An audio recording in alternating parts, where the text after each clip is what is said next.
What's up, guys? HellaBass back here with Fantasy Fishing Insider. Today is the 2019 Bassmaster Classic Fantasy Fishing Show for the Tennessee River, Fort Louden, Tellico, Knoxville area Bassmaster Classic that's coming up. It's going to be a pretty cool classic. There's a lot of cool dynamics here. This is the last time a lot of these guys are going to be fishing for classics for a while unless they requalify for the Opens because so many anglers move to the BPT. And there's very few like actual Bass Elite anglers, only a handful that are in this classic. Most of them are Opens and Feds and BPT anglers. So a lot of interesting dynamics. A lot of guys are going to be really hungry to try to win a classic because they're not going to get a lot of shots after this. So a lot of pride for both tours. The Bass guys would love it to win for their group, and the BPT would love to hang a classic trophy for their group. So it'll be a really interesting dynamic, and it'll be interesting to see how Bass covers this. It'll be really interesting to see how if they really favor their anglers and when they cover it and things like that. So, anyways, quickly back to Lanier. Wasn't a great tournament for me in picks. Had some good ideas. Some guys that did pretty well one day kind of fell off the other day. For instance, Gustafson was winning the tournament, and then he caught two fish and fell out of the money. So I think I had a decent idea of guys that did pretty well. Outside of Williamson wasn't good, but like Hartman started well and fell off. So there was a lot of up and downs throughout this tournament. So just kind of missed those anglers that could carry for those, at least into day 3 and make the cut. Congrats to Paul Mueller, Dobbins Pro, who won the tournament. I did think about picking him, just talked myself out of it. But all right, let's jump into the social media stuff. Here's kind of a smallie from Cliff Pace. There's a few images from a few of the pros from their kind of pre-practice session. The practice for the Classic is a little different. They get like a couple days the week before, and then they just get like one official day of the week of the practice of the Classic. So I'm going to show you a few highlights here. I do think it was cool that Jacob Wheeler put together some kind of cool videos of his pre-practice from several months ago before it went off limits, where he kind of went out and spent some time on each of the lakes and kind of shows you how he pre-practices and how much time he spends like just graphing and checking areas out and things like that. So check out his videos. Might give you some insight to the lakes, what they look like, maybe help you make some picks. Fighterman showing off a nice smallie from his pre-practice. Gerald Swindle showing off a bunch of bait changes. So he's cycling through his Rapala baits looking for what they want. So you can see he's favoring a lot of crawfish and chartreuse pattern baits. Kind of here's a practice report from Keith Boucher. Well, day 3 of practice. The sun is out.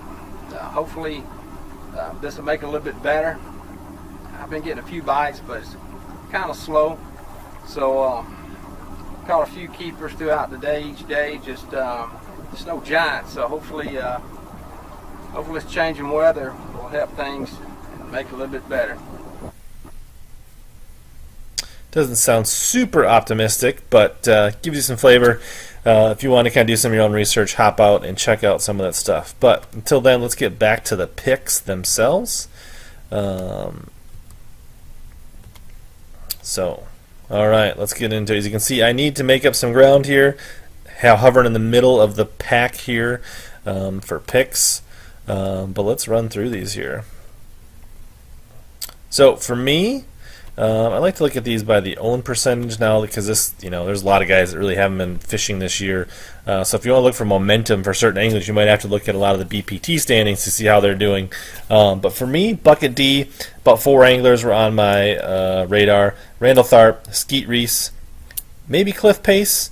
He won on Grand, dragging a football jig. I could see that type of thing working here where he could get on a mixed bag of things. So I could see where his style of fishing and grinding could be good here. But for me, Edwin Evers has come. I really think he's the most talented angler in this bucket. He'd be looking for his second classic after his classic win on Grand Lake. I do think possibly some of that Highland Reservoir, Grand Lake, Ozark Lakes could transfer to this system. So I like Edwin Evers here. There's a couple other anglers to look at here. You do get a flavor of a lot of different anglers because everything's kind of mixed up here. I could throw J-Pow into that mix as well.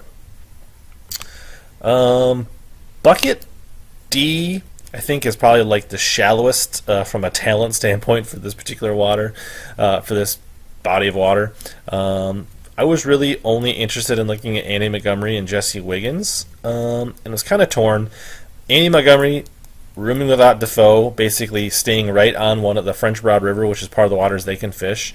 So, you know, they can work together, I think, because they're both in there, so they can share information. So where Andy can't get information from people outside of the tournament, I think he can get it from people inside the tournament. So that could definitely be a bonus. He actually has a handful of tournament experience on Fort Louden Tellico when FLW was there. Did okay. But his classic record is pretty bad. If you go look at his classic finishes, most of them are in the 30s, 40s, or worse. And then Jesse Wiggins, I don't know, I just feel like he's a really good angler, probably one of the most talented anglers in this bucket. He's not doing great on the BPT, so he doesn't have a lot of momentum on him. I don't know if that style of fishing is just not working for him with the every catch counts type thing. But he is cashed in 78% of the bass events he's fished. So I just got a hunch. This is kind of a wild card, a little bit lower percentage pick. So I'm kind of taking a little bit of a flyer on him. Otherwise, my second choice would be Andy Montgomery for this pick. I think, you know, he's got the new Strike King Thunder Cricket, and it would be very lucrative for him to do well in this tournament on that bait, which is kind of a chatterbait style new lure from Strike King that's debuting at this classic. So, and he's been doing well in those in the BPT. So worth a look for sure. For me, bucket C, probably one of the trickier buckets to pick. A lot of good guys here. You know, Ike would love to win another classic. He's kind of been on every other classic thing where he's been like 40th and then 10th and then 30th and then 6th, and like, so we're on a year he should have a top 10. But I didn't want to go too high a percentage. That was probably my initial gut pick, was to go Ike. I think Bobby Lane has, you know, quite a few high classic finishes, has some experience on FLW. Height has some experience here on the FLW. So a lot of interesting picks in here. The fan favorite is Swindle. He just hasn't done great in these spring classics, so I just don't like that pick. So I'm definitely taking a dark horse here with Micah Frazier. And not that he's had like two, I think, 14th place finishes in these kind of March classics, one on Grand, one on Hartwell. It's just something about me watching him on Hartwell, an FLW event that was an early spring tournament, throwing a shad wrap and being in contention to win, makes me feel like this classic could set up good for him. There's not a lot of data or stats suggesting he's a good pick. So kind of off the grid, I'm going to go Micah Frazier. The smarter pick might be Ike and Ellie. All right. So bucket B, another ton of good anglers. There always is in the classic. Christie, I think, is a really strong pick. He's looking to win a classic. He's been close a few times. He likes this spring fishing. I can see him catching him on a spinnerbait really well here. Clifford Perch, the Golden Ram, hasn't done great in classics. He's got some FLW experience here. Has done okay. I can see him doing well in this style lake. Roy Hawk, same thing. And then Polnick, you know, has had some really good classics, some not so great classics. Would really love to win a classic. You know, so I expect him to go all out, be super hungry. You know, all those would be really good picks. But for me, you know, nobody probably wants to get a win more than Amart. He's been close. He's had really good finishes in classics. He's a well-rounded angler. I feel like he's a pretty safe pick. I feel like he's going to catch him here. So I think upside is really high, and his ceiling is probably pretty low. So, and then finally, bucket A. A lot of people are hyped about Atafo. He does have some experience here. He fished here a lot when he was younger, a handful of BFLs, other tournaments. But if you really want the local angle, Wesley Strader has way more tournaments that you can find on the web that he's fished, and has actually done better on average. So if you want a local, and I really almost picked Wesley Strader, but for whatever reason I couldn't quite see him winning it, but obviously he could. Otherwise, there's tons of good anglers in here. I'm not sure, not a lot of data on Matthew Robertson. He may have some experience being in the area. Ayler has like 13, third, and second in his last 3 classics, so he's definitely been fishing well in classics. I could see him winning. Lester's a Tennessee guy. KVD is the initials. I'm sure he'd love to get number 5 and break the tie with Rick Clunn. Jordan Lee has won the last 2 classics in a row. Why not a third? I mean, there's so many compelling arguments for all these anglers. But for me, it seems like Jacob Wheeler shows up in the biggest spots and has his best tournaments. And he put in the pre-practice. I think he's probably just as hungry as anybody. I could see him doing it. And that's kind of a gut pick. Pretty good percentage play.